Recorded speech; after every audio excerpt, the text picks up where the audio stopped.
In today's breaking news story that continues to get crazier the more we hear about it, we've learned some shocking new details about the top suspect in the assassination of United Healthcare CEO Brian Thompson, as he was arraigned in a Pennsylvania courthouse today, where he was quickly ushered inside in an attempt by law enforcement to silence him from shouting a rather cryptic message to onlookers and camera crews of the media, all of whom he appeared to call out directly. But in addition to all of that, it wasn't even only on his way into the courtroom that he was admonished and told to stop talking, but just moments later from within the court as well by both the judge and his own lawyer. And there's a lot to cover here, and we'll get to both of those clips in just a second, but really quick, since this story has been moving on rapid fire since yesterday, let's take a quick moment to catch up on all the details we currently have about the suspect, Luigi Mangione. And then we'll dive into what happened inside the court, the cryptic message he yelled outside the court, and cap it off with some intriguing new information that's come to light about his family and background that gives some interesting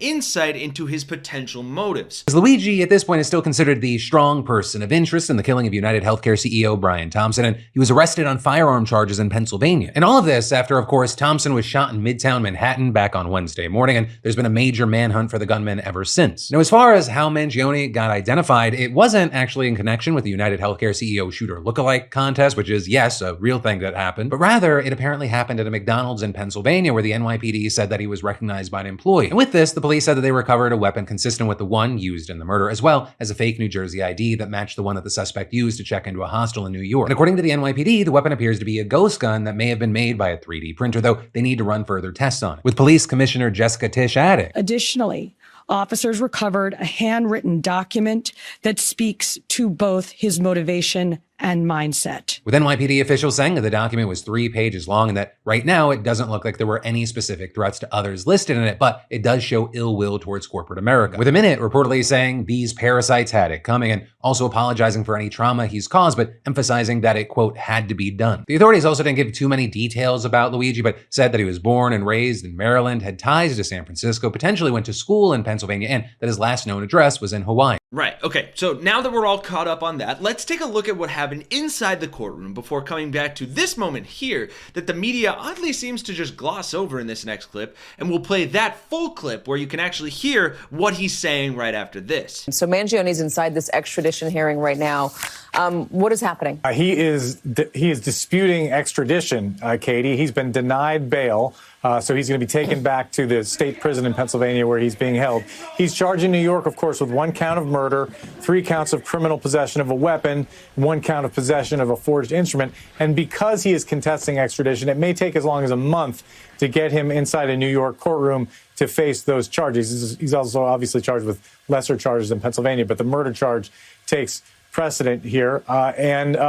As you saw there, he is displaying defiance outside the courtroom. Now, inside, he was more reserved and quiet, but he did speak up on occasion to try to contest some of the things the prosecutor was saying when he mentioned that he was found with a bag full of $8,000 in cash that had some high-tech features.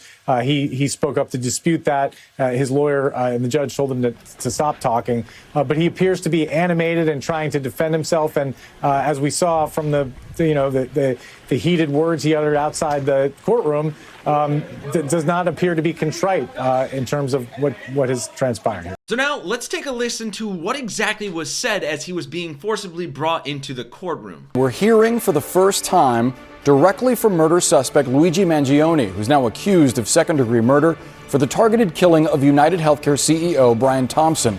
He just had this outburst while entering his extradition hearing in Hollidaysburg, Pennsylvania. Listen.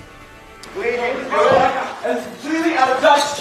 And it's an insult to the intelligence of the American people and the lived experience. Right, and you can kind of hear him there saying it is completely unjust and an insult to the intelligence of the American people. And it's unclear what he's referring to, the situation itself of him being arrested, if he's talking about the media and its coverage of him, or if he's referring to the state of the healthcare system, or all of the above. And look, I'm trying to be very straight here with the facts and not a lot of my opinion, because there are a lot of opinions flying around the internet right now, as I'm sure you're all well aware, from people idolizing the shooter and calling him hot. And it really says something about America that a guy was murdered in cold blood, and the 2 main reactions were, yeah, well, healthcare stinks, and also, girl, that shooter hot.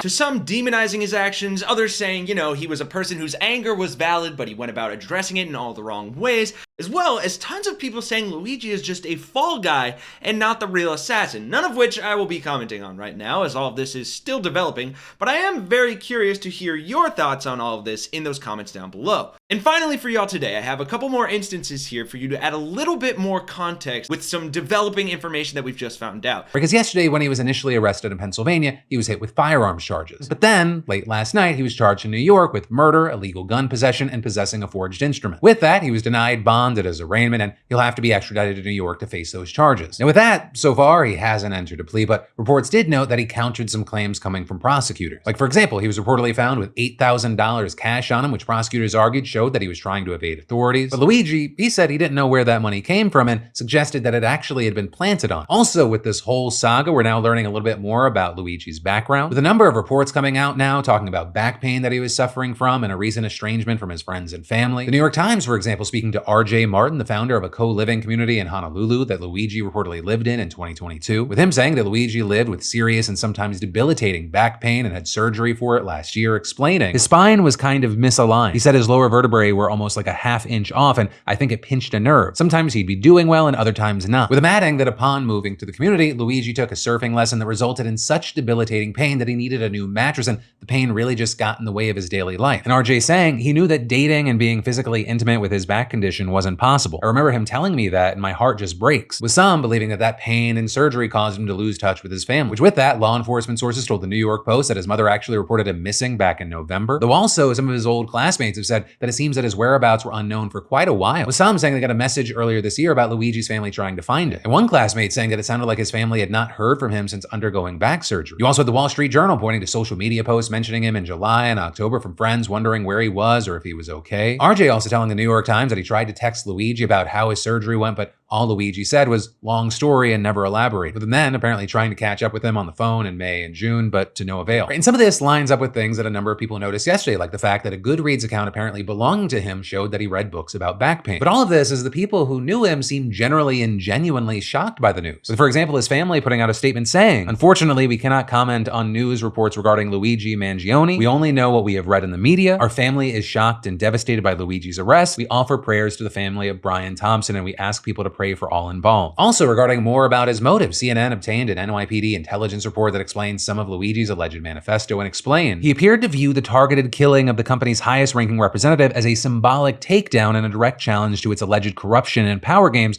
asserting in his note he is the first to face it with such brutal honesty. So right now, that's generally where we are, though obviously there's likely tons more information to come. I mean, we really haven't seen a situation or any sort of news takeoff like this in a while now. Though also with that regarding social media, we're now seeing tons of companies trying to stop the support and sympathy that he's been receiving because of the arrest. With that, including tons of people doing things like making merch in support of both the shooting and the suspect. And sites like Amazon popping up in the news because they're having to pull merch down for violating company rules. But yeah, that is where we are right now. We'll have to wait and see as more news comes out because this is still a developing story. But with all that, I'd love to know your thoughts in those comments down below. Drop a like if you enjoyed the video, subscribe to the Really American channel for more deep dives into the news like this.